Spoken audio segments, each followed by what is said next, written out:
Hello, welcome to the Daily News Ukraine channel. Today is January 29th and our daily review of news about Ukraine. The overnight explosions at Iran's military facilities are consequences of Tehran's policies. That's according to Yuri Anat, spokesman for the Ukrainian Air Force, who spoke on the national telethon, commenting on the situation in Iran, Ukrinform reports. What is happening in Iran can be called the consequences of their policy. Perhaps they will channel their support to terrorist states in a different direction rather than help Russia commit their crimes. We know that Russia seeks to get from them the weapons they are short of, including ballistic missiles and strike drones. The Iranians also know what they want from Russia. Plus, Russia has already promised them warplanes. Iran also has enemies in the region. Let's hope that this country will change its political vector to a more civilized one, the spokesperson said. Read also, Israel supports Ukraine more than is known. Ambassador, as reported, overnight Sunday, a number of military facilities of Iran were attacked by small drones. No actor has officially claimed responsibility for the strikes. The ban on civil servants traveling abroad, except business trips, also applies to those who are unfit for military service. That's according to Andriy Demchenko, the spokesman for the State Border Guard Service, who spoke on national television, Ukrinform reports. He emphasized that the ban is already in effect. It also applies to persons who are unfit for military service or have other travel purposes. It must be understood that this refers to a clear list of officials, in particular, the leadership, people's deputies, judges, prosecutors, etc., as well as employees booked by state authorities for the period of mobilization. Persons unfit for military service cannot leave Ukraine if they are on the lists provided to border guards by the said bodies, except for the cases specified for civil servants, the spokesman said. Read also, every day we lose people whom we will always remember. Zelensky. He emphasized that the ban applies to both male and female civil servants. As reported, the Cabinet of Ministers of Ukraine has published the resolution adopted on Friday, which prohibits officials from leaving the country in wartime without valid grounds. Over the past day, the Russian forces shelled the Kherson region 36 times, inflicting damage on residential buildings and infrastructure facilities, injuring a civilian. That's according to the Kherson Regional Military Administration, Ukrinform reports. As per the report of the Kherson RMA, Russian occupiers shelled the territory of Kherson region 36 times. They employed artillery, MLR systems, mortars, and tanks, the report says. Read also, Russian attacks caused damage to civil infrastructure, houses in Kherson region. It is noted that the Russian army shelled the city of Kherson 4 times. As a result of enemy strikes, the building of a local utility company, the gas main, and several households were damaged. One person was injured, the report adds. As reported, on January 27, the Russian occupiers shelled the territory of Kherson region 19 times. This is an illustrative photo. North Korea has denied the accusation of supplying weapons to the Russian Federation, warning the United States of undesirable results that may come if Washington pursues such claims. This was reported by South Korea's Yonhap with reference to the statement of the head of the Department for U.S. Affairs at the DPRK Ministry of Foreign Affairs, Kwon Jong-un, Ukrinform reports. Trying to tarnish the image of the DPRK by fabricating false facts is a serious provocation that should never be tolerated and will inevitably provoke a reaction, from Pyongyang edition, Kwon said. He added that the United States must remember that it will face really undesirable results if they continue to spread rumors against North Korea. Read also, Sherman, Russia continues appealing to Iran and North Korea due to shortage of own missiles. However, Kwon stopped short of specifying these undesirable results or how North Korea might respond to the U.S. allegations. As Ukrinform reported, earlier this month, the United States handed over to the UN Security Council Committee on Sanctions against the DPRK evidence of the North Korean regime supplying weapons to the Russian PMC Wagner for the war on Ukraine. The Russian government's initiatives to roll out a basic military training program in schools and universities testifies to the further militarization of all spheres of life in wartime Russia. That's according to an update by British intelligence, posted on Twitter by the country's defense ministry, Ukrinform reports.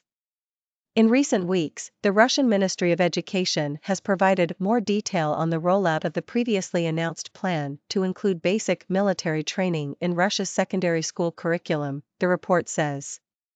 The module within the Basics of Life Safety course will include training with AK series assault rifles and hand grenades, military drill and salutes, and the use of personal protective equipment. Read also, President Zelensky, any neutral flag of Russian athletes is stained with blood. The lessons will become mandatory from September 1, 2023. In addition, in December 2022, the Ministry of Science and Higher Education announced a military training basics program for university students, reads the update. The initiatives highlight the increasingly militarized atmosphere in wartime Russia, as well as being a likely deliberate evocation of the Soviet Union. Similar training was mandatory in schools up to 1993. In the previous update by British intelligence, analysts noted that as a result of the attack on the Russian military base in Makiivka, occupied part of Donetsk region, on New Year's Eve, more than 300 servicemen were killed. In 2023, the Ministry of Defense of Ukraine will expand the procurement of unmanned aerial vehicles for the armed forces. This was announced in a comment to Ukrinform by Commander of the Joint Forces Lieutenant General Serhiy Naiv following a meeting of representatives, defense officials, the General Staff, national UAV designers and manufacturers. According to the commander, taking into account the needs and requests of the Ukrainian army, in 2023, about $20 billion is to be directed to this end. Read also, Ukrainian Defense Ministry signs 16 contracts with domestic UAV manufacturers. The use of unmanned aerial vehicles significantly expands reconnaissance capabilities in general. From the air, it is possible to monitor the enemy's positions well, identify, as they say in the military, fat targets, on which fire damage must be inflicted immediately, transmitting this information to our fire damage capabilities. Naive noted that this is a very big step forward, as UAVs can perform tasks without putting at risk the lives of the crew operating them. In this way, the mass use of unmanned aerial vehicles will allow us to advance more quickly during offensive action, as well as significantly reduce the enemy combat potential and completely force them to refrain from offensive moves in certain directions, the Lieutenant General emphasized. We protect the lives of our soldiers and destroy the enemy at ranges available to us. As reported by Ukrinform, 1,711 drones have already been contracted within the framework of the Army of Drones project. Almost 1,000 of them have been handed over to the military defending Ukraine. 15 Russian warships are remaining combat-ready in the Black Sea, including 3 missile carriers equipped with about 20 caliber-type cruise missiles. The relevant statement was made by the Naval Forces of the Armed Forces of Ukraine on Facebook, and Ukrinform correspondent reports. In the Sea of Azov, the enemy continues to control maritime communications, keeping 2 warships on combat duty. In the Mediterranean Sea, there are 9 Russian warships, including 5 caliber-type missile carriers, with a total volley of 72 missiles. Over the past day, in the interests of the Russian Federation, passage through the Kherson Canal has been carried out as follows: 17 vessels have sailed into the Sea of Azov, including 5 vessels from the Bosphorus Strait, 27 vessels have sailed into the Black Sea, and 12 of them have gone towards the Bosphorus Strait.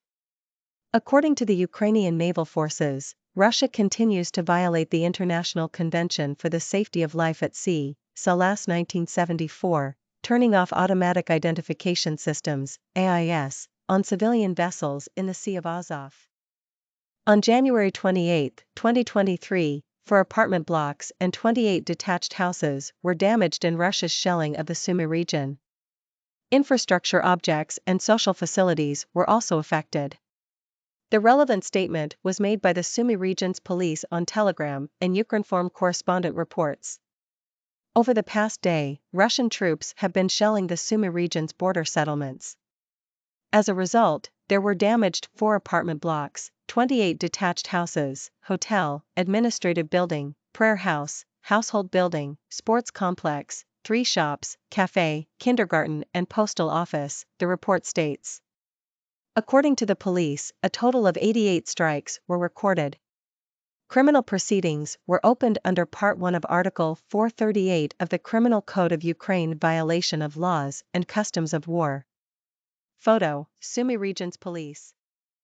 The newly mobilized Russian soldiers are expected to arrive on the Luhansk front as soon as this February. The relevant statement was made by Luhansk Regional Military Administration head Serhiy Haidai on Telegram, and Ukrinform correspondent reports. According to Haidai, the situation is remaining stable now. In Bilohorivka, we are holding the defense. In the Svatov-Kremina direction, we are advancing gradually. It is impossible to do so quickly, as the area is densely mined, Haidai wrote. In his words, the Luhansk region's front line is littered with the corpses of Russian invaders, mostly the Wagner Group's mercenaries, who are no more than cannon fodder for Russia. Russian forces in Kremina are being reinforced with career officers while waiting for the freshly mobilized soldiers. However, this does not change the situation, Haidai noted. Civil infrastructure, residential houses, and household buildings have been damaged in Russia's shelling of the Kherson region's Berislav district. The relevant statement was made by Berislav District Military Administration head Volodymyr Litvinov on Telegram, and Ukrinform correspondent reports. Russian troops continue attacking the Berislav district settlements. The enemy shelling caused damage to civil infrastructure, residential houses, and household buildings, Litvinov wrote. On January 28, 2023, Russian invaders opened fire on the Berislav, Mylov and Tyahinka communities, namely such settlements as Berislav, Mylov and Tyahinka. No casualties among civilians were reported. Photo: Kherson Regional Military Administration. Today we were talking about those news. Iran blasts result of Tehran's support for terrorist states, Ukraine Air Force spox. Civil servants unfit for military service also banned from crossing out of Ukraine border guards. Russian troops strike Kherson region 36 times in past day, damaging households, gas main. North Korea denies supplying arms to Russia despite US evidence. Russia militarizing education to evocate Soviet Union, British intelligence. Ukraine to spend UAH-20B on drones in 2023.